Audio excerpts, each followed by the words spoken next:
Hi everybody, so we've got another very special guest on the podcast in our stand here at Installershow. So we've got John from Cruikshank's, is it Plumbing and Heating? Yes. Plumbing and Heating, I thought it was. And me and John speak a lot on Instagram, don't we? We certainly do. I'm shooting some questions about heating stuff, and because obviously I'm an electrician and John's on the plumbing and heating and gas engineer side of things, like the stuff that John does, I find really interesting because it's like the complete opposite as to what I do. It's that grey area. Yeah. The grey area. Is it the plumber's job or is it the electrician's job? Yeah, and that's the thing, isn't it? Because what we're going to talk about on this little segment is about controls and all of that, but there's a wider conversation here about the integration of solar battery, air source heat pumps, or gas boilers, making them run better, and how we actually heat our homes in terms of what we ask the boiler to do.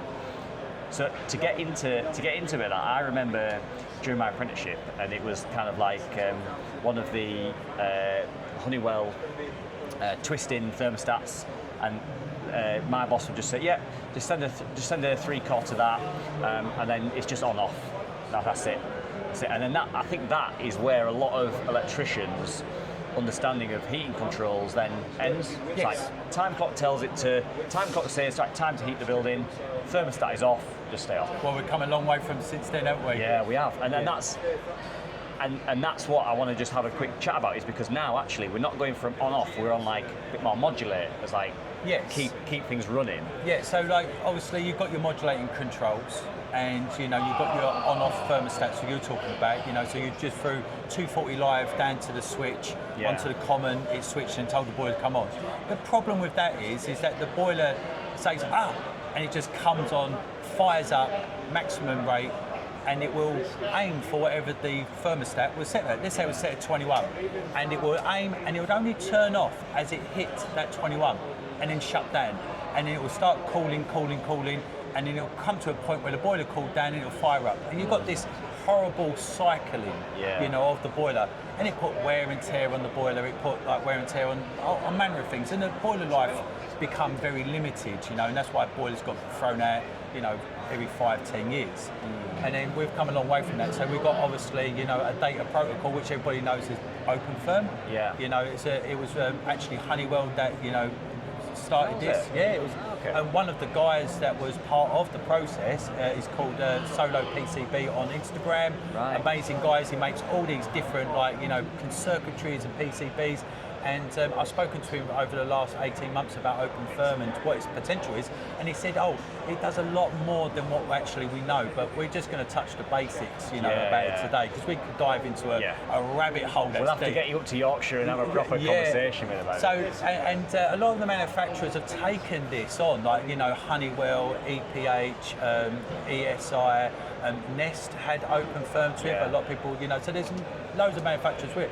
But the problem is, heating engineers haven't been doing heating engineering. Yeah. So we still have the S plan, which is you've got two ports, sending hot water that way, heating that way, and they both come on at the same time. You've got the Y plan, which you might have seen on your old cylinder, and they're just 240 controls. But with OpenFirm being a data protocol, we can tell the boiler to do certain things. We can tell it to optimize its flow temperature, so when you're on OpenFirm and it's 21, it will start reaching for that and then setting the boiler back on its flow temperature. Okay. So it says, we need to calm down, we need to take the fuel off. And then with a good modulating boiler that can modulate, down to 30, 29, 28, all the way down to the lower numbers, it will bring the gas down. It will slow it down, but you're still rising, so it wouldn't overshoot and you wouldn't get that cycling. Yeah, because that's what's different with electrics. Obviously, it is just on off. Yes. With electric, it's either turn on or turn off. And obviously with the plumbing and heating side of it, and the things that I really like on your stories and everything like that, is all the heating design and how much effort you put into designing the right size boiler, and obviously the controls and everything else. And I think that's, for the electricians watching this, it's kind of like we're used to things either light being on or light being off, to simplify it. But with plumbing and heating, everything's still warm. Everything's warmed up during that heating process to hit that 21. we're now looking at drawing back the. But you're not. fire. If you had on off, you're not getting the efficiency out of the boiler. Yeah, exactly. So there's boiler plus, and we had to meet the requirements of that. So when you're supposed to fill in a form at the back of it saying that your stat was a V, 1 or whatever. Okay. But everybody just threw it in the bin or just ignored it. As we all love paperwork. Yeah, we do. So. With that modulating control, you've got your load compensating, which would take the indoor temperature, and then it will sensor what it's doing and control the flow temperature to match what you want it to do. Yeah. And then you've got weather comp. Weather comp is taking the outdoor temperature, seeing what the outside temperature is doing. As it's getting cooler, the radiators get hotter, and as it gets warmer outside, the radiators get cooler. Now the problem with these controls is, what does the client say to a plumber? That radiator ain't hot. It was hot before you touched my thermostat, because they've been so used to it being on or off. They don't realise that the temperature of that radiator will fluctuate as the temperature is fluctuating on requirement. And not only do the heating engineers, electricians need to understand how it works, but the client, the customer needs to understand how it works. Education, isn't it? It's all down to education, and it's not that difficult. So, as you've seen from my stories, I do things called X and D plans. Yeah. Now, they're not my creations. They're like from Kimbo Betty and Richard Burrows, both of them at the show today. Very intelligent guys, and they started looking at this, and it was called domestic priority hot water with open firm. So what that means is, for the layman, is you have two different flow temperatures. Right. Okay, so you've got a hot water cylinder with a coil in it. What you want to do, you want to get that hot water rapid, over and done with, finished. So you just blast a load of energy down a pipe to it. Great, that's your first flow temperature. But with the heating, you want to be comfortable. The client wants to sit in their environment and not feel too hot and not feel too cold. So then you've got another set of flow temperatures that the boiler will modulate. It will do that load compensating or that weather compensation, And that is where the X and D plans come in. It's telling the boiler to do a different thing. It's telling you to prioritise the hot water, get rid of that, make that... Get that finished. Finished, done and dusted. And then, because your heating is the majority of what the boiler does, and that is so efficient. And there's been a study by Salford University that was 12% more efficient running your boiler that way, and the life expectancy of the components of the boiler, because it's in condensing mode, it's preserving the life of the boiler, it's costing you less. Now, I actually have on my phone, I did a D plan in March last year, and I asked for the client's data, their gas and electricity consumption for that year. Yeah. All the way up to March this year. So I looked at 2 years. So they had an on-off thermostat on an old conventional boiler to their new boiler that was modulated. Yeah, so you can see the difference. £300 saving in that 12 months. Wow. So within 10 years, they're not going to get a check through the door and that. But they're actually going to pay for the installation cost. Yeah. And I went and done the first year's service on that boiler, and it was like brand new. It was like brand new inside, because the boiler was condensing. Yeah. I think that's a really interesting point, because even though obviously this podcast is about being renewable, and we're looking at things like solar, battery, air source heat pumps, all these things that gas can be deemed as a dirty thing, but actually what's more renewable than actually getting, not just binning off a fairly new boiler to fit an air source heat pump, but actually making that gas boiler that they've got, they might look to get a heat pump in the future, but actually make that work more efficient, save them money, save gas, which is effectively reducing the amount of gas that actually that property needs. Now, this might be slightly controversial, and we people love that controversial. Right. But I've always said the boiler upgrade scheme, they should have put some money to one side for homeowners just to upgrade their boiler controls. Yeah. Okay, because there's 36 million homes out there and 18 million combi boilers. The figure's crazy. Not everybody can afford this technology. Not everybody can have this technology. Yeah. Let's be honest about it, right? Yeah. There's no silver bullet here. Yeah. But if they set some money aside, like Ofgem, and said, right, here's £300 for you to upgrade your on-off controls to open firm, or the manufacturer's own, because there's an e-bus or bus from say Valiant or Worcester Bosch. They've got their actual own communication data protocol. Yeah. But here's £300-400 to upgrade it. Those people now are saving that money within 1 year, and I've got some data to prove that, and there's been studies on this as well.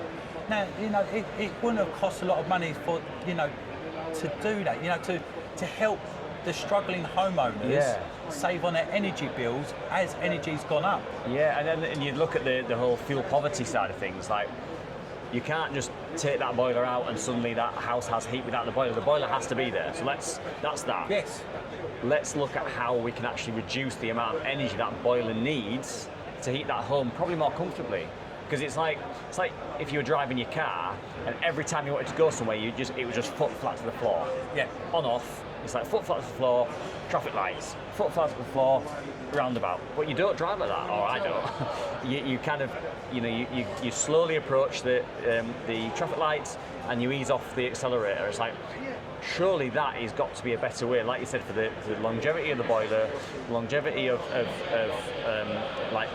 trying to keep the bills low as well. When the cost per kilowatt hour on both electricity and gas can go up and down quite easily now in this weird world we're in. Well, we haven't got an energy crisis in this country. We've got an energy wastage problem. Yeah. And we've been wasting it for a long time. So just a simple change, of educating the electricians and the plumbers to understand that this technology is out there. I mean, most people think a smart thermostat is that you can control it by your phone. On your phone, but yeah. it doesn't mean that. It means that the smart thermostat is actually got like a TPI, which is a temperature provisional in something like that. Yeah. But it also, what it means is that it's using algorithms, behind the scenes to meet your set point before you require the temperature. So let's say at 9 o'clock, it's already got to your set point. And it might optimise the different times at different, because it understands. And Nest and Hive did a really good advertising job at that. Yes. Whether or not people agree with that, how good they are or not, is irrelevant in this part of the conversation. It's more that they did a really good education piece on people going, look, we'll turn it. We know you normally get home at 6 o'clock on an evening, so we'll start pre-warming your property at maybe 5, depending on how well the property heats up. And even understanding what setback is on thermostats. A lot of modern thermostats have setbacks. People put that down to like 10 degrees. You're like mad. You want to like. So what is setback then? So setback is like, so let's say it's an unoccupied house at that period of time. You go to work. Yeah.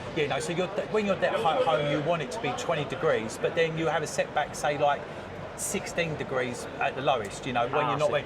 So the boiler doesn't go below that, and when you go to sleep, you might have a setback. So you say, well, I go to bed at 9:30, 10 o'clock, I want it 20 degrees, but in the middle of the night, I want it set back at that.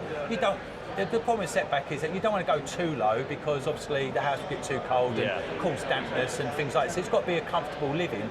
But those programs are in there, but people just don't understand what it is. But just a little bit of education in that, there's much more that we could talk about. But obviously, we don't want the listeners to get bored and fall asleep listening to me rattling on. This is really interesting stuff. Yeah, and once we understand that with the gas boilers, we can now move that information, that knowledge over to the heat pumps. Yeah. Now with heat pumps, there's a rule, long and slow. You just run them all the time at a low temperature, and stop the cycling. And that's what we try to avoid with the gas boilers, is the cycling.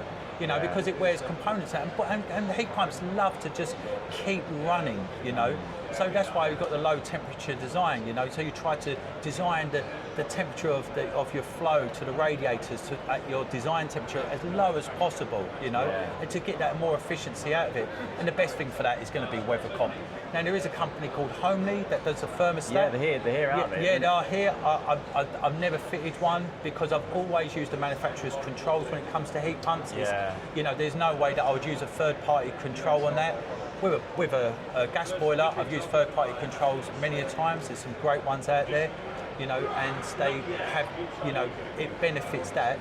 But when it comes to heat pumps, it's a total different side of the heating industry. And because a lot of them, we've touched on in my install business, we've done like our first. We tickled a heat pump. We were kind of there to learn. Didn't it? Yeah. We didn't do any of the pipe work, thankfully, but we did a lot of we did all the wiring. And one thing that I kind of noticed was that it's getting that information over to the customers how this is going to work, but also it's about like when I was chatting to the plumbers, they were doing like an open loop system. Yes. So that there's no like zone valve to That's it. section plate. Heat pumps love water. Yeah. They just love, So even constant flow. so even on the floor heating and things like that, it's just like you've got the same manifold, temperature. but it's just all the little heat miser stats come off, and you've just literally just pumping it That's around it. all the Open time. loop. Yep. I'm an advocate for the technology, advocate for open loop. Now, there's an argument for buffers. That's another podcast in itself. I'm not totally opposed to buffers, because there will be a situation where I will need to use a buffer if I've got multi-zones and things like that. That's fine.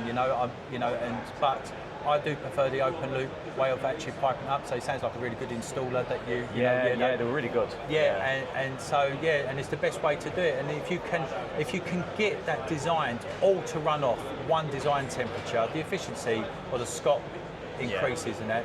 And then obviously you've got the hot water, which does a totally different thing, because it once again, domestic priority.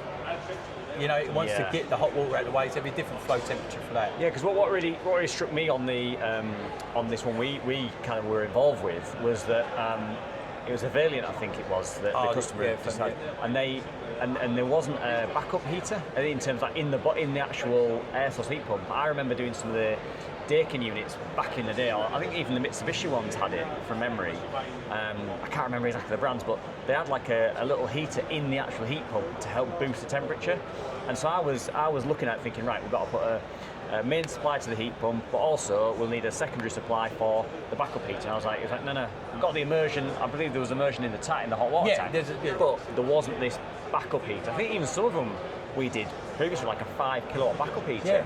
It just wasn't there. But you know how easy it is to wire up when you actually see one that hasn't got it. It's just live, neutral and earth, and then a communication cable. Even a plumber could do it. Yeah, even a plumber could do it. That's it. Yeah. That grey area is solved. You know what I mean? But the wiring to a heat pump, is really straightforward. They've made, the manufacturers have been fantastic about it, because they know that the electrician may not know, the plumber may not know, but somebody's got to know. So we just sort of colour code it and that. You really can't go wrong. And with an open loop circuit, you've got the minimum controls, and there's no controls there. You'd have like a diverter valve. You would have like an interface. You have a weather comp sensor. You have the outdoor unit. You have an immersion.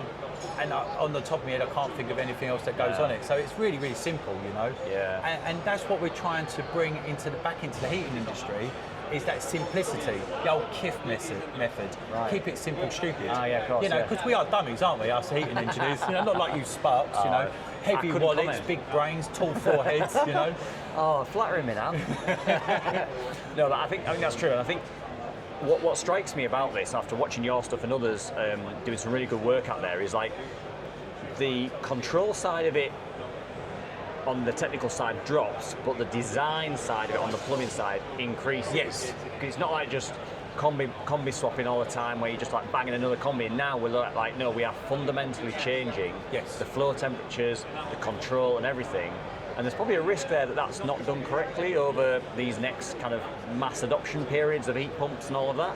But I think that's a really important part of this puzzle. Yeah, so we a lot of us in the industry blame the combi boiler. You just threw it on the wall, pipe it up, and it did all the thinking for us. It did, because inside the boiler it would basically cycle, but you wouldn't notice about it. It had all this clever stuff in there, and it would overcome our issues, our design issues. Yeah. It would just overcome. But with heat pumps, you can't do that. Yeah. Everything has to be designed down to the pipe size, down to the flow temperature, down to the heat loss. It gets so involved that I always say that every heat pump installer, them because they look like a homeless person. They're like, the one install is absolutely taken out of them, and then they're going on to another one. It is a game changer in the sense that you really got to be on top of your game. Yeah. If you want to be a really good installer, yourself, you've got to do the courses, you've got to do the training, you've got to spend the hours like while your wife and kids are asleep in bed, you're up like doing the online train, you're immersing yourself in it, because and I get approached by a lot of people and they say, I like a heat pump, and I go, why? Why do you want a heat pump? And if they say to me straight away, oh, because we got this bus grant at 7,500, I know for a fact they're not my client. You know, it's not about the. If they say to me, because I've read this and I've read that and I think the technology is like, you know, the way that we go in and I'm suited for it as a household, then I know they're going to be the perfect client. Yeah. You know, not everybody can be like that, but you sort of get the sense that they've looked into it. Yeah. And then you say to them, well, we've got to do a heat loss calculation, then the design, then the install, then the commissioning and handover. There's a long process to this. This isn't like me rocking up on Monday, boilers fitted on a Tuesday. Yeah. You know, and there's so many elements to it. So in terms of like the combi boiler, do you think that kind of de-skilled Yes. the plumbing and heating side? Yeah. It kind of tried to make it too easy, but we lost some of the technical ability to actually properly. Yes. And so do you think there's like this generational issue where the people have been used to ripping out the cylinder, system boiler out, combi in, and I'm one of them. Yeah. Right. And I'm going to hold my hands up, I was one of them. I had a really good apprenticeship right at the beginning. The guys that I trained with really knew this stuff. I didn't really take it on board. I was young and naive, you know, but they were actually going around the Mears calculator. They knew about the mass flow calculation. They knew that because that's how they were taught in the 70s and 80s. You know, because back that when the cylinders were going in and everything. when they had to know it. Yeah. You know, they were taught properly. Then my generation, from like the late 90s to the noughties up to the naughty 10s and that, we got given this kit that done all the thinking, like I said, for us. Yeah. You know, great. You know, it works. All at the end of the day, we were just interested in the client having heating and hot water. We didn't care about nothing else. Yeah. Now we're starting to realise that was a massive mistake in our industry. You know, we've got all these engineers out there that we've got to sort of retrain. We know how to solder a bit of pipe together. We know how to get one bit of pipe from A to B. But why are we doing it like that is a different story. Yeah. So like, and I've taken 3 years of my life to retrain, to try and be as top of my game, still learning. Yeah. You will never complete this game Yeah. in a million years. That's same for us on the electrical side, you know, and going into the heat pump side of things changes it again, because then you are learning, we're stepping into not doing the plumbing and heating side, but we're learning about how an open loop system works. And we're kind of like, when I was at that job that I mentioned, and he's like, yeah, we're just getting rid of all the controls. I was like, And you're panicking. what? And you're like, yeah, but the manifold needs a pump and some. We need a pump. We need Yeah. to zone it so that they're not wasting heat. And then that's when the plumbing and heating engineer that was working with said, no, this is an open loop. It'll basically supply everything slow, low temperature, but it'll just keep the temperature Comfortable. Yeah. Yeah, and the weather compensate as well and all that. When you meet a client that's had a heat pump recently fitted, they walk into the house and they call it a different heat. That makes sense. It's just this like ambient temperature. Everything's fine. It doesn't matter if your emitters is underfloor heating or radiators. You walk in and it's just comfortable. You don't feel hot. You don't feel cold. You know, you don't feel dry.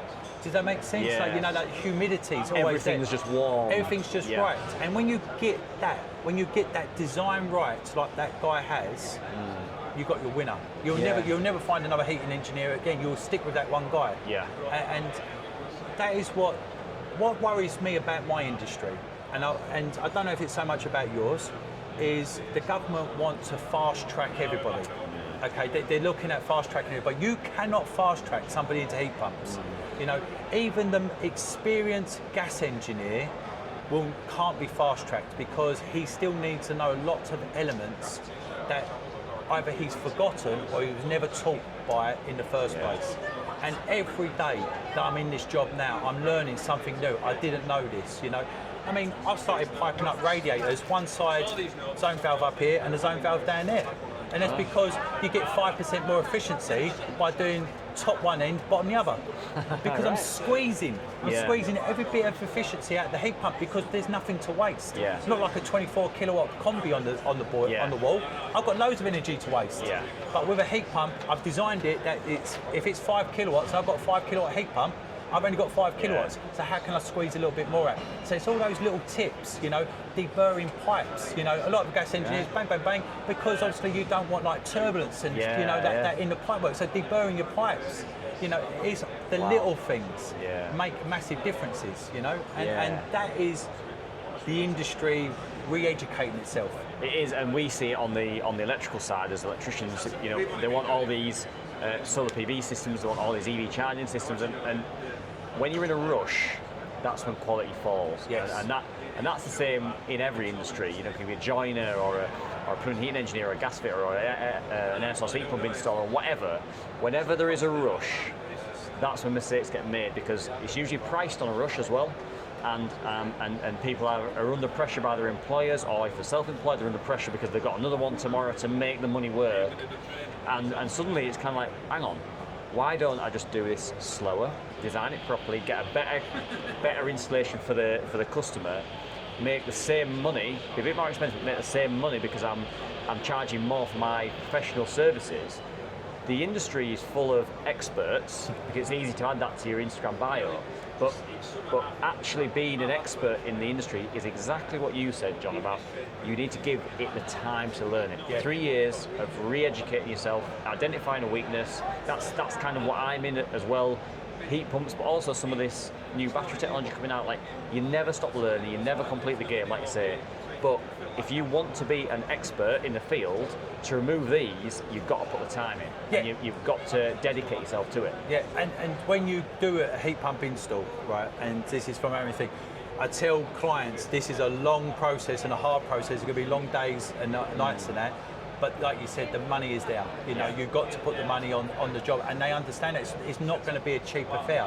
You know, they know that money, that bus money that's currently available, is not going to cover the install. So those people that approach us they already understand that, which is a beautiful environment to be in. It's more relaxing because it doesn't put me under stress that I've got to go and see Mrs. Jones for a boiler breakdown because I need to earn that extra money because I haven't earned it on that day. So that is the good thing about the renewable side of things, is that the people that approach you understand that it's going to cost more, but they're going to get a better job out of it. And you know, with going back to the things that I put on Instagram about the X plan, the D plans, the open firm, like wiring things differently, showing different ways of doing it. It gives people a taster of what things to come. Yeah. If you're doing this on a gas boiler now, you're going to find it a lot easier to do it on a heat pump later on, because it's the same thing but just two different fuel types. Yeah, it's easier to sell for yourself and your business in the future as well. If you know the benefits of it, a lot of electricians and I'm sure plumbing and heating engineers know the words or word open firm, but they don't actually understand what it does. And I'm in that. It's the comfort zone. You're talking about the comfort zone. You know, I tell people all the time, like, only reason I know this is because I jumped out of the comfort zone and and I just done it and it worked. And I was just like, or I was shown it and I'm like, I was a bit skeptical. Does it work? And then I've done it. Once you get out of the comfort zone, you never look back. Yeah. And then there's another comfort zone there, and then once you do that, you never look back, and then your business only grows. That sets you apart from then your competition in the area, because I'm sure same with solar and battery, and when there's not that much innovation for a little period, we're just entering a new era of innovation now in solar and battery. But there's these like slight lulls where everyone's fitting roughly the same kit, roughly the same price, and it's a bit of a lottery if people go for you, unless you've got that rapport with them. If you can then say, no, actually, I'm going to do it slightly differently, similar boiler, but we're actually going to make use of the technology that's already built in. That's so right. That's so right. I recently on a job at the moment, when this podcast goes, hopefully it's completed, and I won the job because I tackled it differently. Everyone was talking about putting 2 boilers in, doing this, and I went, have they done a heat loss? Massive house, and they were like, no. I said, I'll tell you what, let me do a heat loss to see exactly what you're losing at my design temperature. Well, we didn't need 2 boilers, we needed 1 domestic boiler, and then I was like, right, if we do 2 zones of a couple of pump groups and this, rather than zone valves, we can have upstairs 1 flow temperature, downstairs 1 flow temperature, and the cylinder another flow temperature off of 1 boiler. Well, how do you do that? Well, we just go and get an off-the-shelf thermostat that's £68 each, and because it's got open firm technology in it, that's the bit of kit I need. They're like, oh my God, we was like, hundreds and hundreds of pounds in wiring and stuff like that. I was like, no, we just need some 5-core cable, we'll be fine, and that is literally the beauty of it, is all this stuff is on the shelves in the merchants, but nobody knows about it. Knows it. Yeah. Knowledge. That's it. Well, thanks very much for your time. No, thank you. I really want to get you up into York and have a proper. I know we talk about it. I've got to come up. I've got to show you Yorkshire as well. But yeah, thanks very much, mate, for coming on. Pleasure. Thank you. Coming and speaking to us. Hi, everybody. So I'm with Bash here, and we have got a very interesting product here. all about servicing and sort of keeping all the documents in one place and all like the asset management. Do you want to explain the product? What is the product and everything like that? Yeah, sure. So with typical service stickers, the old-fashioned ones, you apply it to an appliance and it normally has your branding on there, and you normally get 2 boxes underneath. One might be the date that you installed it, or the first service that you did, and then the next one is the next service. Now with those service stickers, what tends to happen is that nobody really remembers, or they've got the contact details, they might fade out, and so forth and so forth. So what we've essentially done is we teamed up with stickers and that, and we co-collaborated and created the next generation of service stickers. So we call them smart service stickers. So this QR code is all the asset record for this appliance. So to give you an example, it comes in a pack of 60, like this. So when you register one of these packs against your account, that whole batch is activated, so no one can hijack it or steal it or anything like that. And then as soon as you've gone and done an install or a service or a repair, you just take one of the stickers out of the pack, attach it to the appliance, add all the relevant information in terms of the asset detail, customer information and so forth, and then you'd add service records and information attached to that. So every time you go out to do a service, repair, parts install and so forth, you can build a digital record of the actual appliance itself. So this is just an example on a boiler where you can imagine anything that can be serviced on a regular basis, this can be attached to. So this is the start of a smart service sticker range that we're going to have. We have other products in the background in development and so forth. But this is when I saw this, I was thinking, oh, that'd look really good on an inverter, like a solar inverter or a battery system, or even like an EV charger. Exactly, or something like in the renewables world. So the company is Smart Service Stickers. That's the company called. So the smart service stickers is powered by Workbow and stickers and that. So Workbow is the actual platform which the digital side all sits on. So I can show you a quick example here. So this is the portal that it all links to. So you can imagine that when I've entered all the details on the asset itself, when it loads. So this is from the installer's point of view then. Yeah, this is from the installer's point of view. So this would be, I've done a service, I've stuck the sticker on the inverter, for example, keeping it all renewables based, and then you've added any notes or photos or documents or anything like that to basically keep it all in one place. But also, I was coming at this from the fact that if a customer sells the house and doesn't pass on all of the handover documents and things that a solar PV system needs, that the new owner can basically scan the QR code on the inverter and get all of the records for the full system. Exactly, and that's the advantage of it. And you can obviously send out service reminders. So you can send them an email or an SMS and all that sort of stuff. That's true. But you're absolutely right. When it comes to having the log, that's what you want to do with the customers. So with this boiler example, you get some customers that you might install a boiler and after like 7 years they decide to have a new boiler, and there's always a market with boilers, for example, where someone buys a used one, and effectively you can claim it's got full service history because you've got the whole log with it. And the same thing with what you're mentioning with the solar PV, that if you've got the documents uploaded on there, the customer isn't having to chase around trying to find the documentation. It's all logged within the QR code sticker itself. But this is where it gets better. Let's say for whatever reason this QR sticker got damaged between ownership or whatever happened. Because of it's connected to a digital portal, there is always a link still that can be served. So it's never going to be a case that the sticker gets damaged and you've lost the record forever. There's always a digital trail behind it as well. Right, okay, that's cool. And so in terms of this is what the customer would see. So this would be if they scan. So is this if they scan? Yeah. So the QR code? anyone that's not logged in from their phone with the record with the login that's attached to that sticker will see this viewpoint basically. So it comes up with Paul the plumber, which would be the person that installed it. Come down. It says the Baxi boiler. It says when the install date was, when the next service is due. They've got all the details of the appliance here, so the manufacturer, the information on it. Serial number, photos. You can add warranty information as well if you want. Okay. And the actual picture of the asset itself. Then if you click into service history, it builds a log. So it's not just service, it's repairs, parts installed. Yes, so example for the boiler, if you had to change a seal or something on the flue, you can take a photo of it, and then it keeps everything really transparent and in one place. Exactly, and even to give the example with the gas boiler as well, we've got certificates on there. As to begin, we've got gas safe certificate, so you can create the gas safe certificate straight from the portal and essentially attach it to there. So again, it's building that record so the customer knows, rather than chasing you up in the emails and PDFs and so forth, it's available straight from the boiler itself. Yeah, wow. That's great, Bash. Thanks very much for that. And so if someone's listened to this or seen this and wants to basically start the process of doing this, how would they find you guys to start the process? So they can just visit the website, which is smartservicestickers.co.uk, all one word, and just click buy and begin the process. And obviously the email on there, contact numbers, all that kind of stuff, you can reach out directly to us, and we're always happy to help.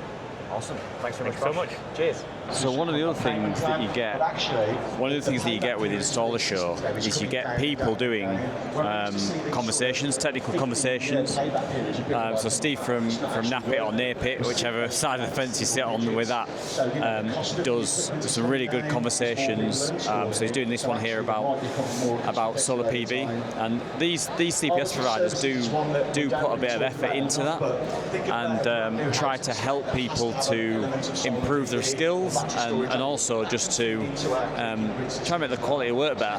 Obviously, if you know how to do things better and you know the pitfalls, then you can avoid them really early doors. So all power to Nap It, NIC, and all the rest of them that do these sorts of talks, because it's nice to come here and learn something, which I've done every single year. Hi everybody, so we've got Dave here from Genius Roof Solutions, and we're going to have a little bit of a look at flashings, aren't we, today? Yep, sure. And because I think this is one, when electricians go into the world of solar, the roofing side is an absolute... when I first went into solar on my own, and there was no roofing team like there was back when I was employed, it was one of like the big kind of worries of mine was like, I've never worked on a roof, and taking tiles out, flash them back in so that they're waterproof, and you see all sorts of stuff, don't you? And you will get photos and all sorts of how people have tried to flash in roof hooks for different roof types. Yeah, I think weekly we get photos of homeowners, installers, and I think that's one thing we try and offer is ongoing support. So if you're on a roof, you've got my mobile number, let's WhatsApp video call. If we can't solve it from photos, let's do a WhatsApp video call. And it's usually something fairly simple. I'm not saying the roofing side of it should be attacked by anyone, but I think we try and certainly give concise instructions and products that help you to do it. Do you need to be a roofer? It depends on the roofing material you're on. Definitely. And I think the one of the big roofing types that is a tricky one that a lot of people struggle with, and we see get being done incorrectly, is slate. Absolutely, that is definitely the hardest one. Yeah. The next one up is kind of, I don't know really, like some of the thin concrete tiles and things, that they can be quite tricky because people try and grind them out, but there's not actually the meat there's not there. enough. No, I agree. And all of that. So there's and then you've got some Cambrians, hard rows. So there's almost like a concrete product that's fitted like slate. But I think with Speed Flash now, it allows you to be able to have a go. You do still need some roofing skills. You do still need to know where your rafters are. So, but the simplistic instructions that hopefully are easy to follow. It's getting massively good publicity across all the social networks. So, and again, we'll help you if you're struggling. It's one of those. And that's the thing. And sort of Genius Roof Solutions have kind of become like almost like the standard for anyone that needs a flashing system now, hasn't it? I think you've kind of really successfully managed to kind of corner that bit of the market, and not through any other means other than the products are just really good. that's kind of where we see kind of Genius as, in the case that it's been innovated around all the different types of roofing solution, and even some dedicated just to a certain type of hook as well. Yeah, that's a one-off product that we designed for a Renusol hook for plain tiles. Into Flash.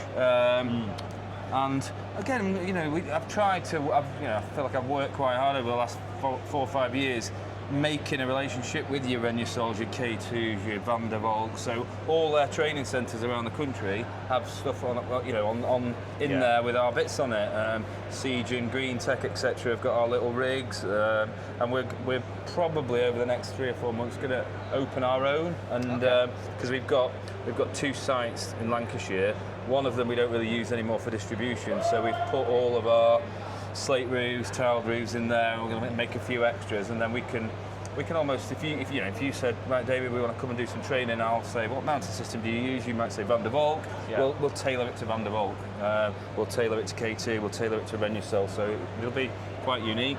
Where was that when I first started all those years ago? Yeah, to be honest, apart from Jimmy, who invented our stuff, no one would have been able to show you. I've kind of learned. I'm not from a roofing background. I've learned as I've gone along, and it's just a bit of an evolution. We're not telling you how to set out the battens. We're not telling you how to build a roof. We're telling you how to fit a solar hook to it. So that's why. Yes, sometimes use a roofer. Sometimes you don't need one. It depends on your own skills. It does, and what you're comfortable. And any advice that for anyone that was watching this or listening to this is just take it slow. Yeah. A lot of this stuff isn't necessarily difficult. It's just I always say you need to respect the job enough to give it the time it deserves. And obviously over time you get quicker at doing the roofing side of it, especially when it's slate and things like that. Mm-hmm. And obviously I know you've now got the 2 options. You've got the Speed Flash there, which has the cap on. I'll let you take that off. There's the Pro. Or there's the older version. We still use a lot of these ones here that have the cap moulded into the actual flashing, so that you basically put your hook in, put your copper alley nail in, and then slate it back in around that, and then that creates that waterproof kind of seal around your hook, so your hook can pop out there. I've got a couple of options here, but your slate hook would pop out. Anyone that's new to solar will kind of be able to see a little bit on this if you're watching on YouTube. If not, then this won't be the best for you, but it basically pops out there, and then your slates will go back over this flashing, so that it's got any moisture that comes through those slates through where they've been cut around, because obviously normally you'd have your slate being slated in all the way over there, and we've had to cut a slot in those slates to allow this hook to pop out, but it means it's got all this coverage here to allow the water still to run off and then back onto the roofing structure, onto the roof covering, and down into the gutter as it would have been. And we see all sorts of horror shows with slate roofs where, not necessarily on these hooks because it's got this crank on it, but the flat sort of bitumen style ones where people basically just sit those on the slates and then just whack some big 200mm screws straight through and hopefully hit a rafter. And maybe a bit of flashing tape over the top. Yeah, I think they're still heavily used in Europe. So when we've been to exhibitions in Europe, we're trying to convince an installer to almost ignore the advice they've been given by the mounting system companies and use a hook like that. And they're it's gradually. I think this year will be a good year for us in Europe, but you're right. But it's like on some of the design tools. If you type in slate roof, it gives you those flat hooks, and that's almost not the design tool's fault, it's the manufacturer's fault, because they call it a slate roof hook. And it's a lot better in the UK now. I think it's quite rare that somebody gets the wrong hook, and I think the awareness is there in the installers now that we need to buy a stepped hook. We don't want a flat one. But exactly. And in terms of the innovation of the solar flash, you might as well have a little chat about that in terms of how that works for anyone that hasn't seen it, that's kind of new to the... So the only negative feedback we ever got on the solar flash over the last 14 years or so was it takes too long, and our stance was always, we're not trying to save you time, we're trying to give you something that will allow you to do a weatherproof job and go home at night and not worry about it. And then Speed Flash came along, and it allows you to fit without removing slates. Obviously, the challenge to it is you need to know where the rafter is behind the slates before you start cutting. So there's numerous ways people do that, stud finders, pins on fascias. When I've been on site this year 4 or 5 times, I've shown the guys how to fit one of the old ones on the bottom row, because you can open the roof, you can see the rafter, you can get to the next one, you can get to the next one, and then you kind of got an average across the 3 and track it across the roof. It's not an exact science, but You know, the speed flash, you cut in situ, you cut through the top course of slate while protecting the one underneath with a shield. You fit the first part of the flash in, and the difference on this one is once you've put the first part in, the hook goes in from the bottom, and you fix it to the rafter through the window. Yeah. Same procedure with the packings, the foam, but then when it comes down to the last bit, to put the cap on, the lip is the key. So many times you see people just doing that. I've been guilty of that. Yeah, if you don't put the lip on in the correct place, it's impossible to line the pins up. So you're sliding past, hooking that on, and locking that in. So you've got the 4 points and all the way across the bottom. It's just brilliant. It's a brilliant product. Is there any limitations as to where that can be used in terms of size of slate or anything like that, or is it? Yes. So we in our installation guide we say 18-inch slates and above. In theory, you can use it on 16, but rather than try and confuse people, you cannot cut into the second course. You have to cut into the course you're working on. Yeah. So therefore, when you try and cut the 190, you might only have 170 visible or 160, so you only go the 160 and then you leave it sticking down, and then the square window that you create through to the rafter, that reduces in size. That's where you need to be selective over your roof hook, because got one there that's that. Yeah. If that's 45 mil, you need a 50 mil or more window. If that's 70, you need 70 something. Yeah. So it's just one of the little challenges. But I would say before you do that, if you're going to try on a roof like that, by all means give us a shout and we can show you pictures or we can show you what we're doing. And also what we've got in our warehouse is basically both types. So if we go to a job and actually it's going to be a bit more tricky to do the speed flash because we've got smaller slates. Annoyingly, the first job we ever tried the speed flash on, we had these tiny little slates, and we were like, get her in. Then we saw that there was a size thing on it. Just mainly because of that window, isn't it, really? Yeah. But that all we did was we just used the normal ones that we've been used to fitting. So there's an option there. I think the good thing with it is that you've got the two options there now that people can select, and they're not mega money. So it's kind of like you might as well have. I think we always keep about 100 of each in, so we've got plenty to crack on with. Yeah, I think the Speed Flash probably retails at double the price of the original, but if you think it saves you 80% of the time, it's kind of, just think slightly outside of the box. You buy a big thick aluminium hook, plays a thin steel one. Everything's cost, but do you need less? Can you fit less? To me, all the tools are out there for installers to know how many hooks they need, which flashing is best. Why should you flash? Do you need to flash? If you don't need to flash, don't flash. To do the right job. And so for some of these tiles that you get that are basically installed light slate, but they are like a concrete tile or what have you, that are really thin, and we haven't got the, as I call it, the meat to grind out to allow the hook to come out without using any sort of flashing. Is there one of those two flashings that work best for that type of? Yeah, so there's a couple of products that one's Cambrians, one's Hardrow, and they look like slates externally.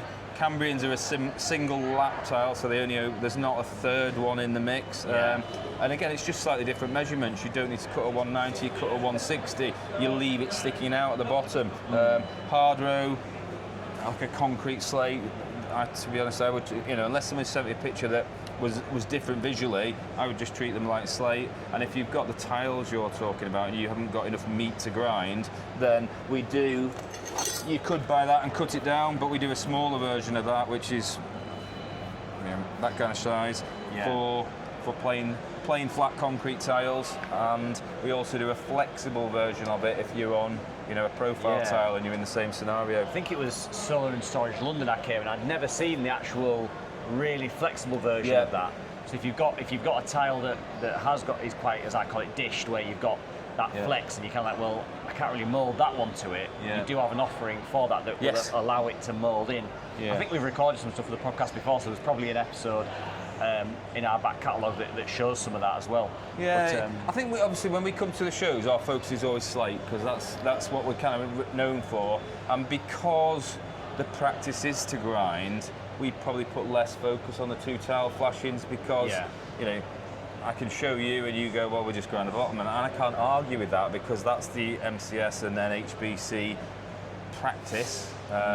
Marley, Redland, Wienerberger, Santoff, they might argue differently, but if that's the practice, you're not going to pay £3.50 for whatever it might be for a flashing when you can do it for free. But aluminium hooks, thicker hooks, geographically you might find a clay dish tile, I like that term, where you've no lugs on it, so you can't grind, they don't interlock, so you need to flash it, and it's just that awareness that we have a product for that. Yeah, so I suppose the advice to anybody that is struggling in terms of what system to use in terms of flashings, what I'm basically getting for this conversation is that you're an open door in terms of dropping you guys a message to say what flashings would you recommend for this? Yeah, absolutely, and I think, I'd rather spend half an hour helping somebody get it right than try and tidy up the pieces afterwards. And I think they call it pro bono work, don't they, when it's in the old law game. Yeah. Get so many, probably a dozen homeowners who have had a disaster, and it's not your products on there, you haven't had anything to do with it, but you feel a bit of a responsibility in the industry to try and help these people get it right. And I think there's an education piece there for installers as well, because when I first came into the solar world on my own, under my own flag, and I was sort of my first sort of couple of jobs where I was doing the roofing type, and you're kind of looking at all the equipment out there and you kind of just swamped with all these different hooks and all these different flashings, and you see some people doing it this way, some people doing it that way. I think the educational thing there is like you mentioned about your training area and that. There's a lot more of that about now. So anybody that is starting that journey, it's kind of don't worry about asking for help from people like yourself to actually go, well, I know you're not going to be a millionaire over this one sale to me, but would you mind just letting me know what you think the best flashing for this roof would be? And that's where installers build relationships with companies like Genius. Absolutely, yeah. And God, over the last 15 years, the number of names you've got in your phone, and I've started making sure I put the company in, and then it triggers, and then you go through your WhatsApp messages and you think, I have sent thousands and thousands of photos to people, and it's one of those, we did a big session with Eon training their guys, and they really embraced it, and it's one of those where you go, you're one of the flagship energy companies in the UK, you're going to charge me as a homeowner a premium, please do a premium job, and they spec the flexi flash and things like that. It's just, that's good. That's how you want it to be. Whichever mounting system you use, chances are if you ring their guys in the UK, they will know us, they will know our products, and they'll know which one of their hooks is the best one to work with it. Awesome, that's great. Thanks very much for that. No problem. And nice to see you. Appreciate your time. So this is a little behind the scenes snippet of what me and Sam are up to in setting up the stand. We are going to be recording loads of content through the show, but this is us on what day is it? Is it Monday? It's Monday. It's Monday. And we're just getting set up here, ready to welcome everyone in to come and have a look. So this is a sneak peek of all of our mugs and cups and pens, and these will probably be decimated in the first hour. Probably. And we've got a little area here where we're going to try and grab people for conversations and hopefully get some of this recorded for you guys watching along. Do some PV Ultra demos as well, so we can generate some conversation around the steel wire armour. But yeah, we'll bring you a few more chats through the show and the course of the week. So there we go, Mark. Oh man, how good has that been though? It's been incredible, hasn't it? Way better than I thought it was going to go, to be fair, and the show itself is just something else. Yeah, it is. It's been.